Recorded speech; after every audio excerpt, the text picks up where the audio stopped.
He hadn't planned on staying long. In fact, the entire reason he had chosen the tiny corner diner on the edge of town was precisely because it was always empty at this hour. He liked the quiet, the hum of the old refrigerator near the counter, the rhythmic clinking of utensils behind the half-open kitchen door. No one asked him questions here. No one tried to sit with him or look at him too closely. It was a place made for disappearing, and on that particular afternoon, disappearing was exactly what he needed. The day had drained him in ways he couldn't fully explain, even to himself. He had left work early with a headache pulsing behind his eyes, a dull reminder that he had barely slept the night before. Bills sat unopened on the table at home. His phone was filled with messages he didn't have the strength to answer. And the loneliness, the kind that sneaks up even on people used to being alone, had been pressing on him all morning. So he came here, seeking quiet, warmth, and a bowl of soup to soothe something deeper than hunger. He had just taken his first spoonful when the bell above the door jingled. He didn't look up at first, people occasionally wandered in. But the hesitant pause in the doorway made him glance over his shoulder. A woman stood there, tired, windblown, holding a little boy's hand. She wasn't dressed for November's sharp wind. Her coat was too thin, buttoned wrong, as if she had wrestled it on in a hurry. The boy clung to her side, his cheeks flushed from the cold, his eyes wide with a kind of hungry that went beyond food. The waitress, an older woman who had worked here for years, appeared from behind the counter. She gave a polite but strained smile, the kind that small businesses give when they can afford kindness but not charity. "Kitchen closes in 10 minutes, she said gently. I know," the mother replied. Her voice was calm but thin, stretched like a wire about to snap. "We just need a moment to sit. My son, he's hungry. Could we stay a little while?" The boy didn't speak, but his gaze drifted toward the man's bowl of soup. It wasn't blatant or rude, just the instinctive longing of a child who hadn't eaten enough. The waitress hesitated, glancing at the near-empty dining room, then at the clock, then at the mother again. Rules were rules. The diner had been struggling for months. Every bowl of soup counted. But even before the waitress could decide, the man heard his own voice, quiet but firm, cut through the silence. "They can sit with me." He didn't know why he said it. Maybe it was the exhaustion talking. Maybe it was the memory of nights when he had been the one hungry, watching others eat. Maybe it was just the look in the boy's eyes. But the words came out before he could stop them. The mother turned toward him, startled, as if unsure she had heard correctly. The waitress raised an eyebrow. "Are you sure?" "Yeah," he said. "Bring them whatever I'm having." He felt heat creep up his neck the moment he said it. He wasn't used to talking to strangers, much less offering to buy meals for them. But something about the moment felt heavy, important, like a small choice that meant more than it seemed. The waitress nodded slowly. "All right, I'll put in an order." The mother led her son toward his table. She paused, hesitant. "We don't want to intrude." "You don't have to." "Really?" he interrupted softly. "It's fine." She sat across from him, her hands resting protectively on the boy's shoulders. The child peeked at him shyly, then managed a small, grateful smile. For a moment, the three of them sat in silence. He wasn't good at small talk. He never had been. But the mother offered a soft introduction. "My name is Lila," she said. "This is Sam." The boy lifted his hand in a tiny wave.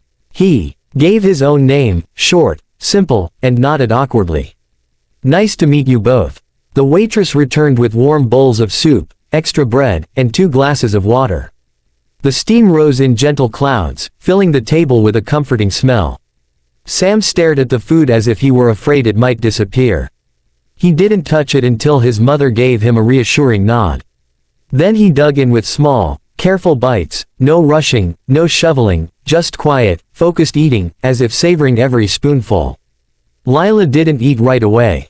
She watched her son, relief softening her tense features. Only when she was certain he was eating enough did she lift her spoon. "You really didn't have to do this," she said, her eyes not meeting his. "We've had a rough week. I was just trying to make it home before he started crying from hunger again." The man nodded, unsure how to respond. He didn't want details. He wasn't the type to pry. But he could tell she needed to talk, not to unload her life story, but to feel heard by someone, anyone. He knew that feeling too well. So he listened. We used to live closer to downtown, she said, stirring her soup slowly. But things got complicated.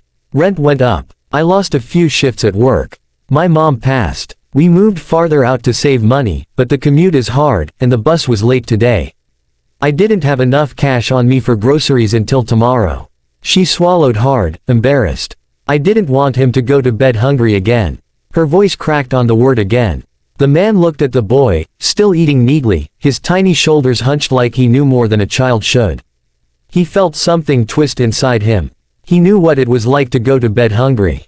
He knew what it was like to watch a parent struggle. He remembered his own mother skipping meals so he could eat. The memory still made him ache. "You're doing your best," he said quietly. Her eyes flicked up to meet his, surprised by the sincerity in his voice. "Sometimes it doesn't feel like it. It never does," he replied. "But he's warm. He's fed. He's safe. That matters." She blinked rapidly, her eyes glistening. "Thank you." They ate in comfortable silence after that. The diner, once just a place for him to hide from the world, felt warmer now, somehow fuller. The sound of Sam's little spoon tapping against the ceramic bowl was strangely soothing. When they finished, Sam leaned back in his chair, content in a way only a fed child can be. He looked up at the man with wide, earnest eyes. "Thank you, mister," he said softly. "Mom says good people are like warm lights. And you're warm." The words hit him harder than expected. He wasn't used to being seen as anything good, let alone warm. But children don't lie about things like that. Not when they're tired. Not when they're hungry. Lila flushed, embarrassed. "Sam." "No," the man said gently.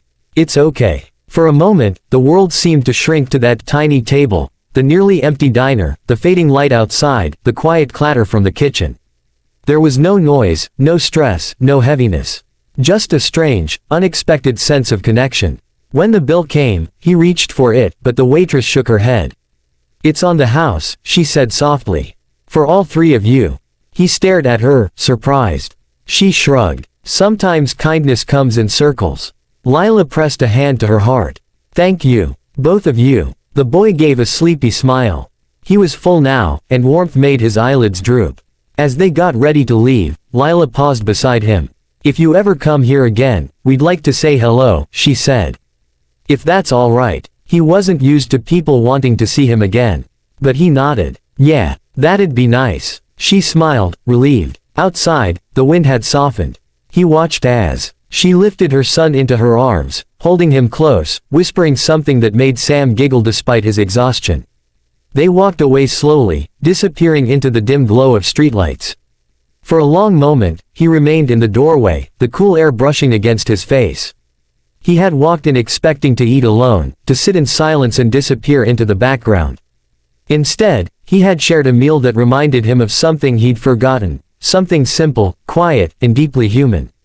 Kindness didn't fix everything. It didn't erase bills or grief or sleepless nights. But sometimes, it filled the space between strangers long enough to make the world feel a little less heavy. As he turned back toward his table, he noticed something Sam had left behind, a small paper wrapper from the bread, folded carefully into the shape of a star. A child's thank you. A tiny reminder that he mattered, even if just for one evening. He placed the little star in his pocket, feeling its delicate edges.